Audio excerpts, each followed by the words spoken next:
Жүсіпбек Аймауытов, Ақбілек, 2 бөлім. Бесатардың оғы шыққан жерін алақандай қып үңірейтіп, жұлып әкетеді. Емдеуі келіспей, асқынып кетсе, ол оқ деген адам жуырда мал болмайды. Сол Бесатардың оғы Бекболаттың иығын ала қырынан тиіп, сырт жағын үңірейтіп кетіп еді. Бұған сормақта тарту керек. Малдың жыны да мыңда бір дәрі деп, әркімі әртүрлі ем айтып жатқан үстіне қаладан келген бір үністірік дәрігерге көрсетпесе өледі деген соң Бекболатты дуанға апарып еді. Мамырбайдың төлегені не дегенмен қайнағасы ғой. Барған соң кеңседен кеңсеге жүгіріп жүріп, ауруханаға жатқызып, емдеуге қағаз алған еді. Бекболат ауруханаға жатқалы 20 күнге жуықтады. Дәрігердің қарауы күшті болғаны той. 15 күн дегенде қолы екемге келіп, жарасы бүріліп біте бастады. Алғашқы кезде аурухананың сары төсегіне, сасық дәрісіне, шөп тамағына үйрене алмай, мұрнын тыжырып, іші пысып, уайым басып жатса да, жүре-жүре аурухананың өз адамындай болып, бойы үйренейін деді.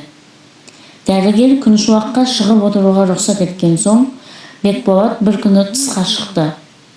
Үсті басына ақ киген, ақ орамалмен желкесінен бір түйген сары мәтүшкелер сыпсыңдап кіріп шығып жүр. Қолдарында бөтелке, шәйнек, орамал, шылапшын, мұртын тазының құйрығындай ширатқан, шашын енесі жалаған бұзаудай тарап жылтыратқан. Ақ киімді дәрігер де мәтүшкелерге орысшалап, ауру жатқан үйлерді нұсқап, бірдеңе тапсырып жүр. Аурухананың қабырғалары да, төбесі де, табаны да сүргі тартқандай теп-тегіс. Маса тайғандай таптаза. Мыналарды көргенде өзі жазылған соң, Бекболат ауру қалай жазылмасын деп ойлайды. Аяғында көттік пен өкшеден шырай жоқ, сылпылдаған башмақ, үстінде березе жағалы ұзын сары шапан. Басында ақ орамал. Бекболат судан шыққан тышқанша солбырайып, сенекпен ептеп, аяңдап, алақтап дәрігерлердің қасынан өтті. Дәрігер неге кетіп барасың дегендей, Бекболаттың бетіне бір ажырая қарап, рұқсат бергені есіне түскен соң, жүре бер дегендей кірпігін бір қақты. Бұрын ауыз сенекте олай-бұлай жүріп буынын бекіткен ғой, бойы тымайған тәрізді. Бекболат сыртқы есікті ашып тысқа шықты. Аурухананың 4 қабырғасы, табыт төсегі, сасық дәрісі басырқып тастаған екен. Күні жарқыраған, әуесі саңғыраған, көгерген көк аспанды көргенде бойы да кеңіп, жадырап, реңі шырайланып, ажарланып, ойы да көтеріліп, шарықтап, елге қарай бет қойды. Еліне тезірек қайтқысы келді. Жар дегенде есіне Ақбілек түсті. Мен міне Құдайдың жарық күнін көрдім, жазылдым. Ол осы күнде не күйде екен? Әлде тұтқында 2 көзі жаудырап, жасын бұлап жүр. Әлде орыстар өлтіріп тастады. Әлде бір сары орыспен құшақтасып отыр. Әлде бәрі жабылып.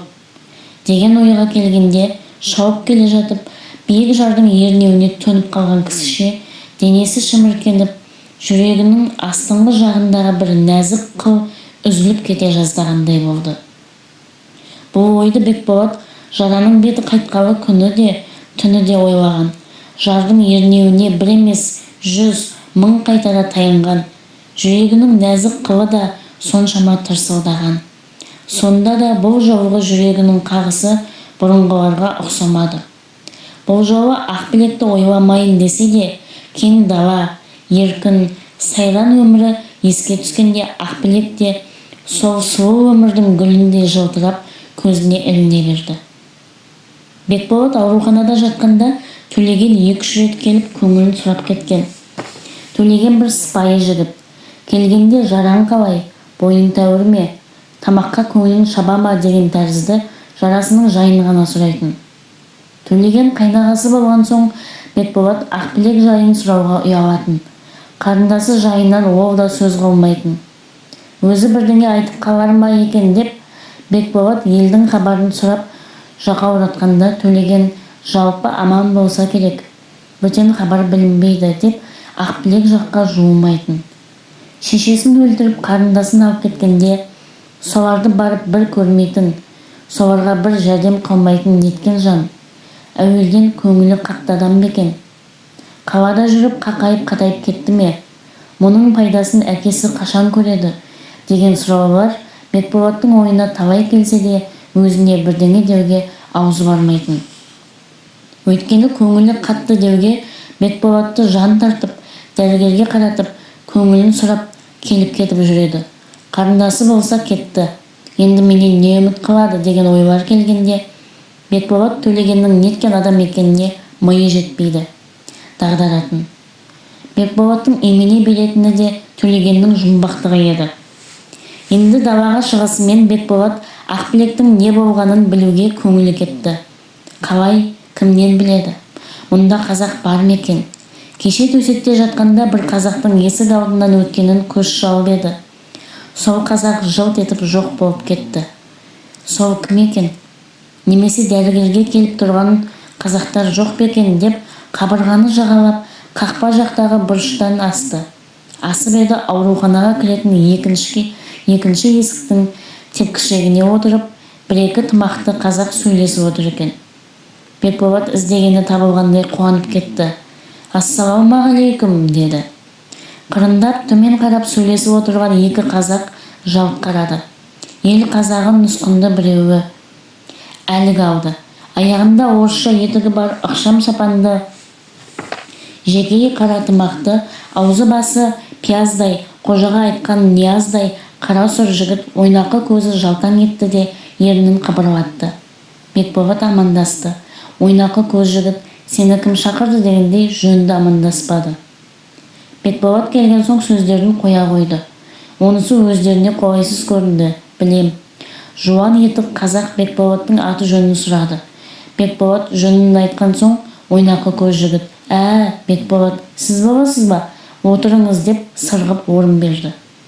Әнеугі оққа ұшқан жігіт екенсіз ғой, деп біле қойды.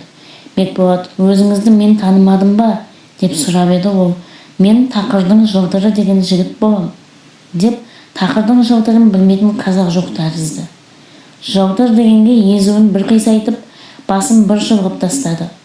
Өз атын мардымсып атағаны көрініп тұрды. Мына кісі Мұстай деген біздің бір ағайын деді. Тақырдың жылтыры дегенде Бекболат: естуім бар деді. Жылтыр жол болғандай тікірейе қарап: мені кімден естідіңіз деп сұрады. Бекболат әнтек мүдіріп қалды да: көзі ашық пысық жігіт деп естиміз деді. Бекболат әлгідей дегенде: әйтеуір халықтың көз жасы үшін Матайдың әбенімен ұстасып жүрміз.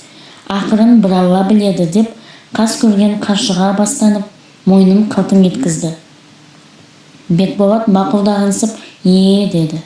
Дегені ажалы жеткен қарға қаршығамен ойнайды деген осал. Әбен кім, бұл кім? Ол арыстан да, бұл тышқан ғой. Ол 8 болыс елді бір дуанды аузына қаратқан әбен емес пе? Ол Петрамборыңа да барған, патшаға да білікті болған әбен емес пе? Онымен таласқандай мұның не айбыны, не күші бар? Шілтеген бір қораш жігіт деген ойы келбеді. Бірақ Бекболат бұл ойын неге білдірсін? Іші пысып қалған кісі ғой, оны мұны сұрай бастады. Жылтырдың білмейтін хабары, естімейтін өсегі жоқ, ағып тұрған сөз екен. Аузына жұқпайды. Ол сөйлеген сайын Бекболаттың аузы аңқайып, жаны кіріп барады.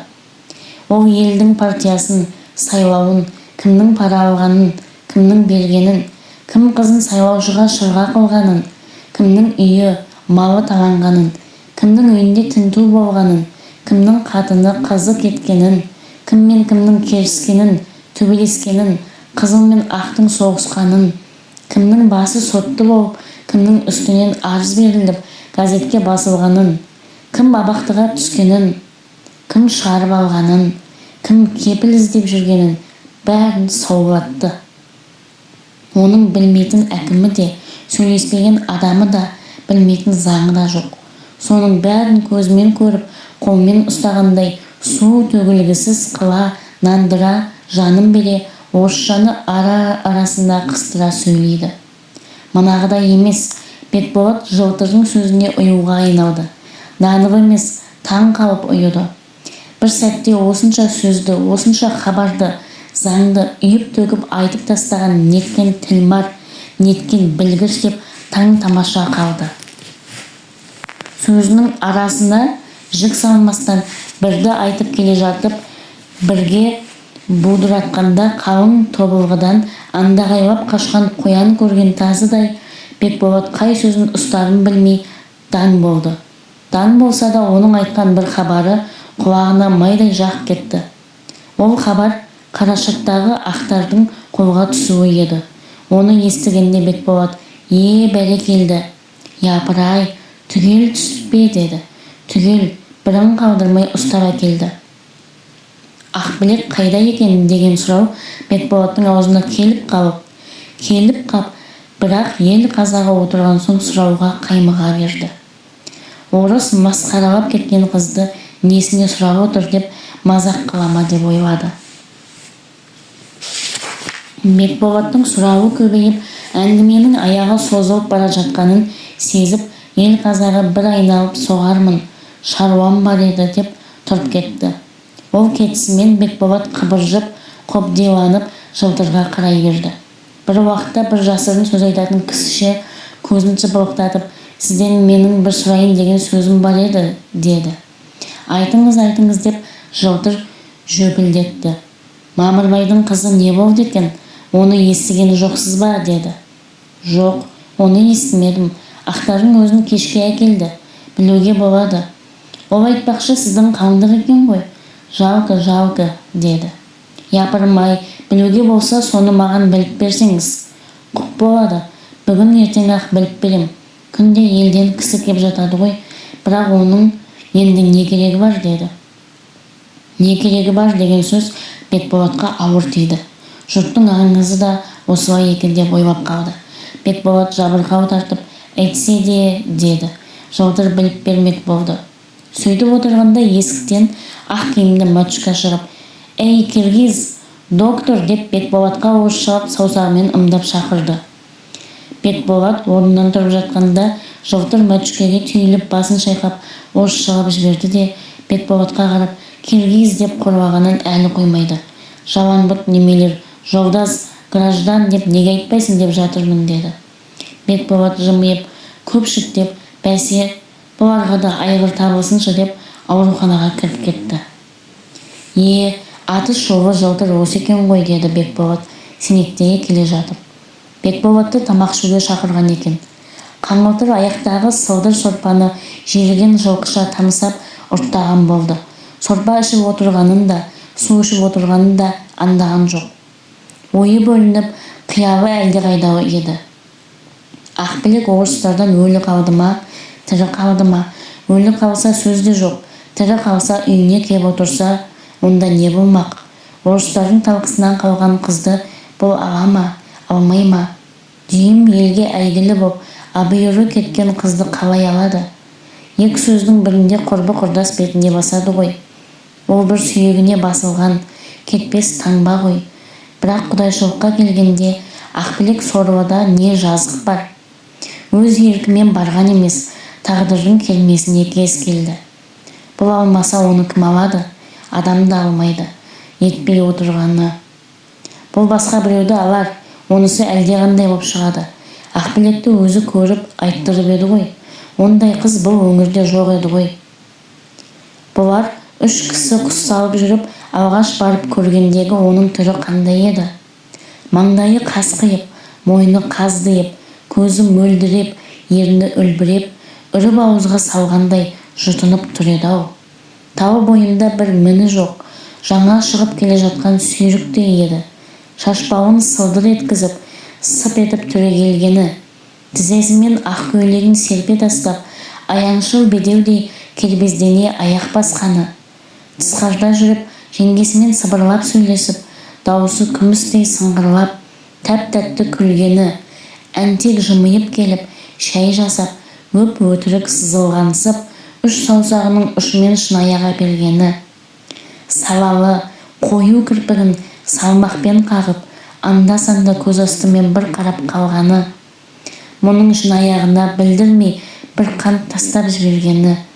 Бір жолдасы сөз қатқалы, бұл жақтың сұқсырлары қалай сақ, қаршығаны көш жерден көре қояды екен дегенде, қаршығаларыңыздың қырандығы да деп күлім етіп, бұлардың құс аудыра алмағанын сықақ қылғаны. Апасы Ақбілекжан қонақтарыңды аттандыр дегенде, жеңгесі мен екеуі бұлардың атын шешіп, нәп-нәзік торғын қолмен қолтықтап көтеріп аттандырғаны. Қош болыңыз дегенде, көзін жалт еткізіп, басын әнтек изеп, артынан қарап қалғаны. Бәрі сондағыдай сайрап көз алдына келді. Бұрын қыз көрмеген кісіше құлап кетпейін, өзін-өзі осынша берік болайын десе де, Ақбілектің жүрісін, күлкісін, көзқарасын көріп, естіген сайын есі кетіп, осының жолына жаным құрбан болсын деп, өзіне өзі серт қылғаны қайда. Ақбілек өзгеше еді. Әсіресе оның дауысы, оның күлкісі адам баласында жоқ еді. Әлде әнтек күрмеліп, шіңгірлеген құлыншақтың, әлде түн ішінде көл жүзінде сыңғылдаған аққудың дауысы ма? Жоқ, оның біріне де ұқсамайды.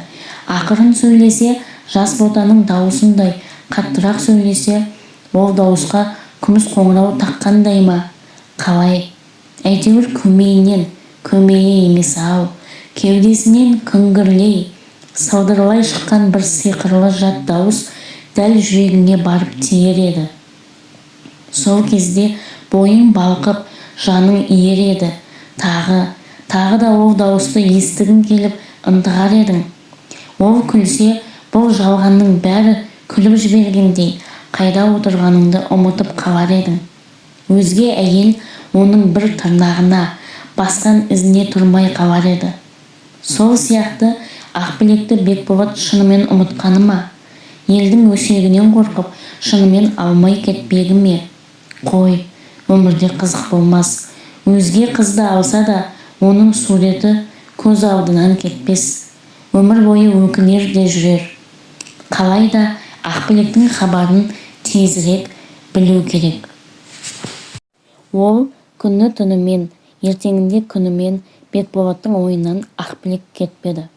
Оны қандай жаман адамдарға араластырып, одан қандай жерінейін, жек көрейін, түңілейін, безейін десе, оны алғаш көргені есіне түскенде, ол ойының бәрі жел қуған тұмандай серпіліп, баяғы періште сынды Ақбілек көзіне елестейді де тұрады. Оны осынша ойламайын деп, үйдегі атын, құсын, мылтығын, аң аулағанын есіне түсірейін дей ме? Болмайды.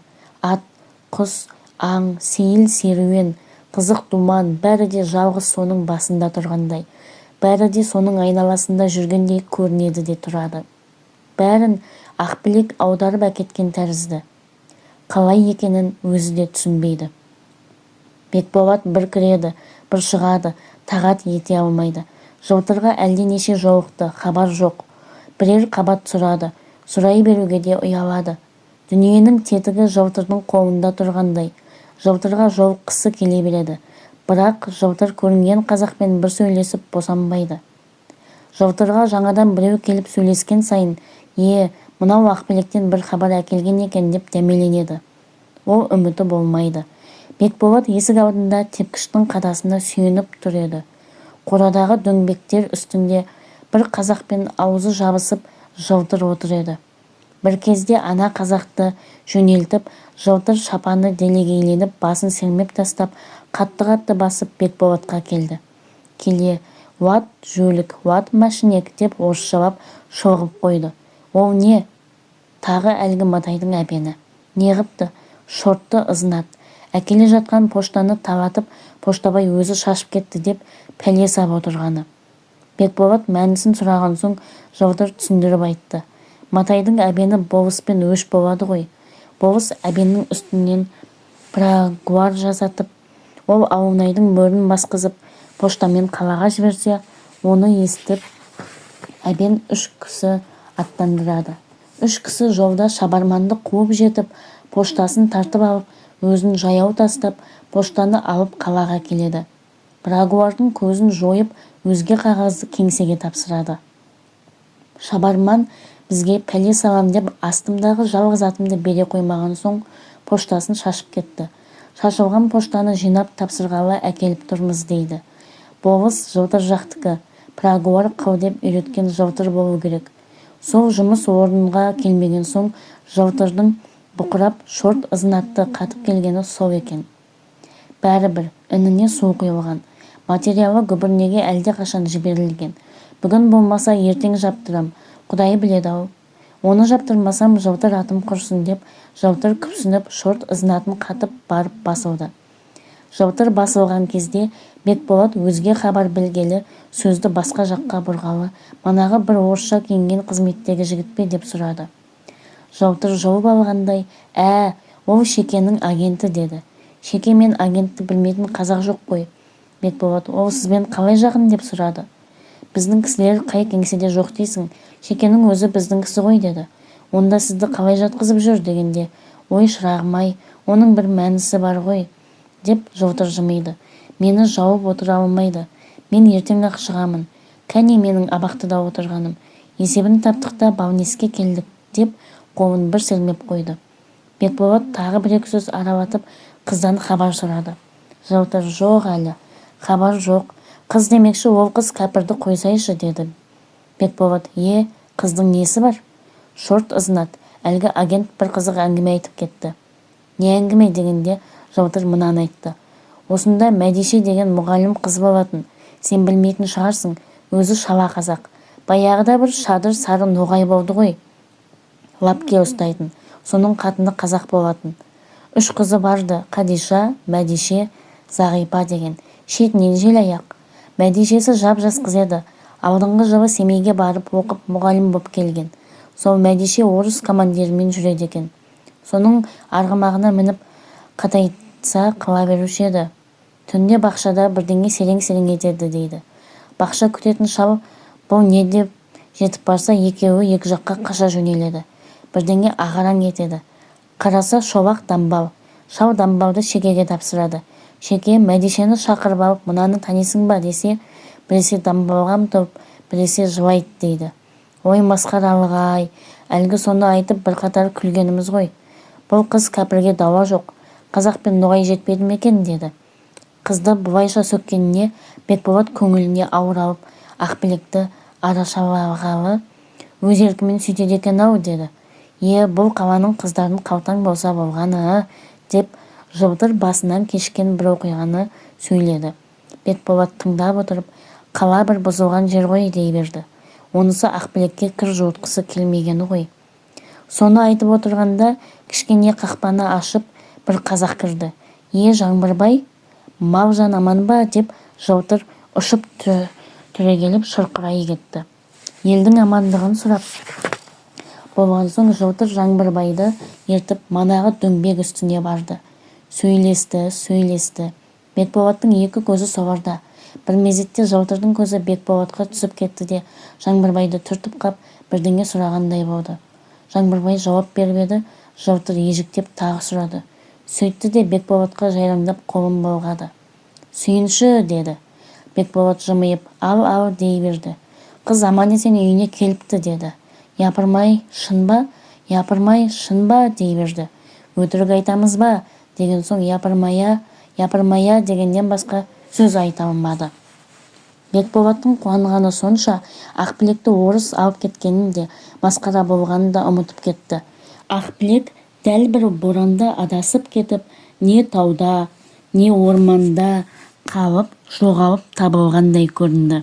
Қуанған сайын Ақбілек таза, Ақбілек періште сынды болды. Жаным, сәулем қай жерде отыр екен, құрмалдығың болайын дегендей Ақбілекке мүлде құлап кетті.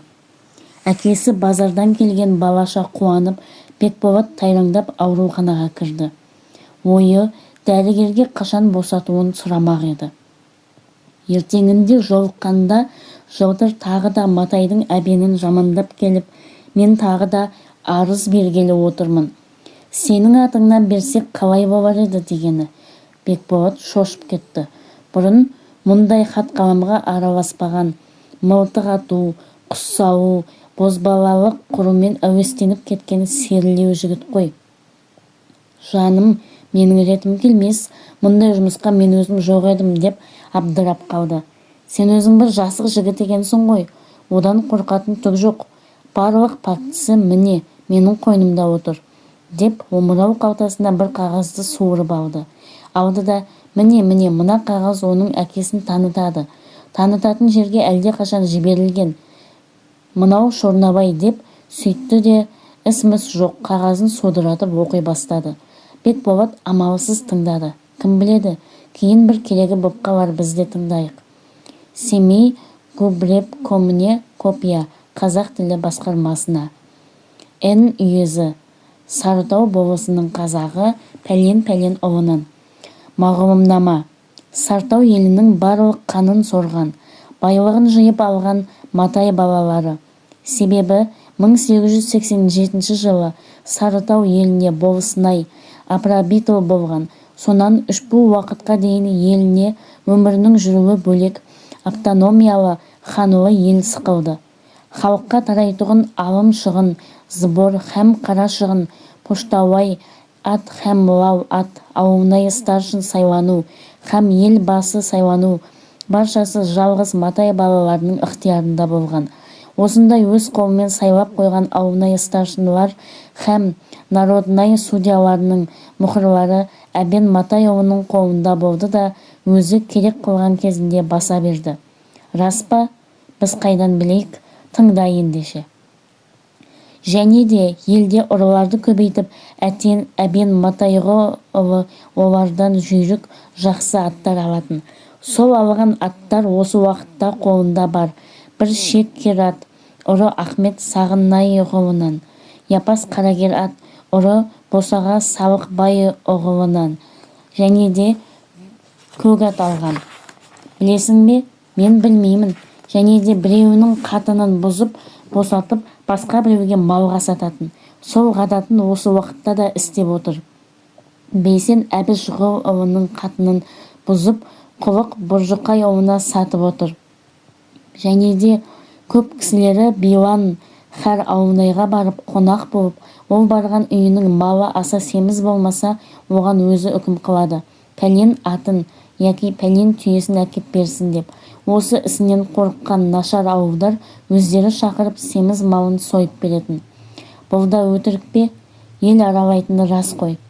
Және де әбен Матайғұл ұлының малайлары 6 жылқышы, 4-еуі түнге, 2-еуі күндізге, 3 қойшысы, 1-і түнге, 2-еуі күндізге, 1 түйеші, 1 сиыршы, 2 үйіне 4 биеші, 2 тезекші, және де 2 үйінде малдарын сауатын 6 қатын, осының бәріне 1 тиын ақы берген емес. Себебі қайсыларының жесір дауы, қайсыларының мал даулары бар, қайсылары қатын алғысы келеді, қайсыларының қатыны бұзылып жүрген, қайсылары ұры атында, қайсыларын құлым деп жұмсайды.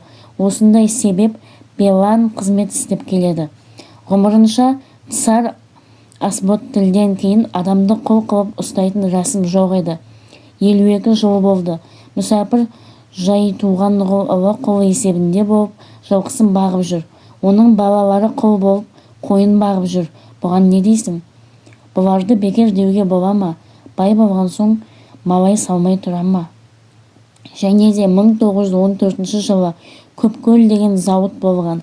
Ол зауыттың тас көмір тартатын подретін әбен Матай оғлы алып бұтына 11 тиыннан һәм барша күрешкерлерге бұтына 9 тиыннан қисап берген.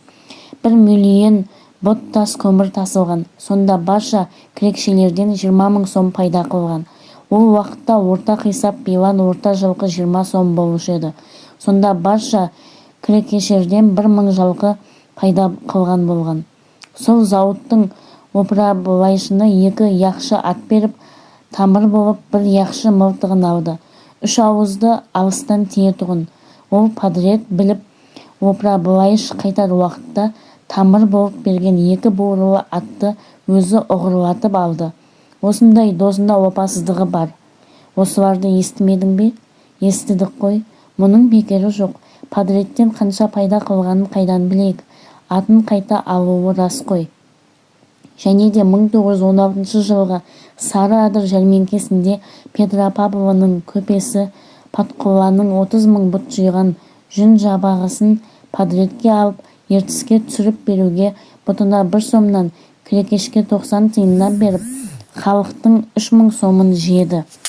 Ол уақытта қой 6 сом еді. Сонда 500 қой пайда қылған болады. Және де 1916 жылы 25 июн жарлығы болып, бұратана елден қара жұмысшы шақырғанда, Қарабас зауатынан Әбен Матайұғылы қорғасын тартатын подрет алып, сол подретке кіргізіп, қара жұмыстан алып қалам деп кіргізген кісілерінен 96 ат алды. Һәм ол тартқан қорғасынның кіре қақсын Әбен Матайұғылы өзі пайда қылды.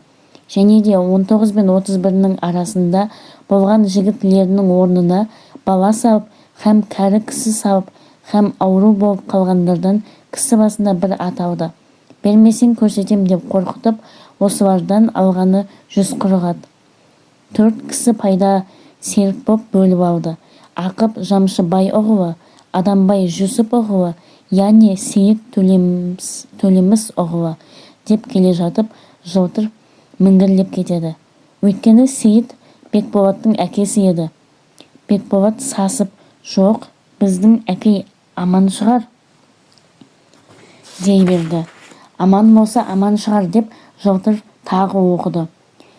Және де 1919 жылы Дуандағы комендант Алексеевпен тамыр болып, жек көрген адамдарын абақтыға салғызды.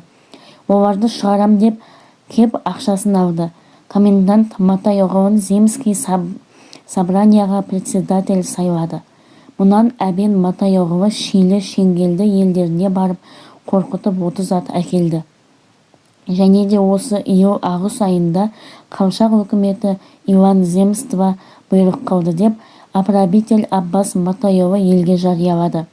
130 000 сом жиып налог салсын деп, тез жинап салмасаңыз отряд шығарамыз деп, ауынай поштабайларын шапқызып, барша аталмыш ақшаларını жиып алды. Сол ақшаның 3/1 салып, өзгесін болысынай Аббас Матайұғылы, Әбен Матайұғылы һәм міңгірлеп кетеді. Һәм ауынай Жүсіп ұғылы пайда қылып отыр деп естиміз. Бұған таласың жоқ шығар. Мен оған несіне таласайын? Ақша жиылып жүрді ғой. Бірақ кім пайда қылғанын кім біледі? Білмесең міне тыңдай бер. Және де 1919 жылы ағыс айында Семей барып, Қалшақ қазынасымен жақын болып, ғаскерге 300 ат беруге уағда қылып қайтты. Үйіне келіп 70 ат жіберді. 70 000 сомның кезілемесін һәм 1 июз 10 000 сомның ақшасын әкелген. Қалған 230 ат үшін Қалшақ өкіметі 500 сом перуат қылған. Мұнан соң қазынаға ат жиямыз деп, елдің яқшы атыларын Әбен Матайұғылының қоса берген атыларын жібер деп, неше мәрте телеграм келсе де жібермей, ақыры сол 230 ат Матайұғылының қолында қалып, Ақпан ұғылы, Темірбай ұғылы, Төребай балалары һәм міңгірлейді ұғылы пайдаланып кетті. Ол жолы біздің әкей телімнен құр қалған шығар. Араздығының басы сол ғой. Оған мен таласпаймын. Әйтеуір бірге жүрген кісі ғой. Оны нетуге болмас па? Жоқ, оны артынан сөйлесеміз. Және де Қалшақ өкіметті жығылып, ақылар қашқанда Әбен Матайұғылының атағына келген бір полковник, бір начальник канта жолдастары Иван баршысын алғашқы келген қызылдар ұстап алды.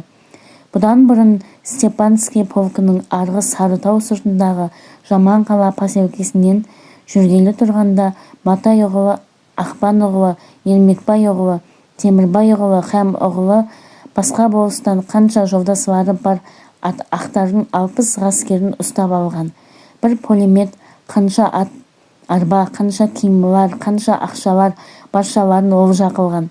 Ұстап отырған үстіне қызылдар келіп қалып, алған нәрселерді тап деп, яғни өзіңе тән жылқыңнан бізге 200 ат даярла деп бұйрық салған. Сонан кейін Матайұғылы пленнің нәрсесін жиылған ел таратып алып кетіпті. Кім алғанын білмеймін. Бір кісі қосып берейін, өздерің кісі жіберіңдер, солар жисын деп сұранған. Полк бастығы 3 солдат қосып беріп, 4 кісіні нәрсе жинауға жіберген. Матайұғылы елден 200 ат жиғызып бергенде, Бұлар арық ат нашар елдікі, өзіңнен 200 семіз ат бер деп қаһарлы бұйрық қылған. Елден тағы ат жинап жүргенде полктың жүретұғын уақыты болып, алдыңғы 200 арық атпен жүріп кеткен. Сол аттар баршасы кетті. 10 ат қайтқан еді, оларды Матайұғылы иесіне бермей алып қойды. Себебі лаушыны мен жібердім деп плен нәрсесін жиған 3 кісіге 3000 сом бір пулемет беріп, қалған қанша қару-жарақ бұйымларını жоғарыда айтылмаш 3-4 адам пайда серік болып бөліп алды. Бұған не айтасың? Ақтың нәрсесінен пайда қылды ғой жұрт. Мүнден кейін елге сайлаушы шықты. Сарытау еліне келген Шаман Айдарбекұғылы Матайұғылы Иван сөйлесіп, 20 жылдан бергі 3-ші ауынай старшыны боп жүрген Жүсіпұғылын болысынай репком сайлады. Шар жоқ, ауызша сұрау жоқ. Бір болыс елдің барша ауынай репкомларында жазған. Матайұғылы жаздырып жіберді.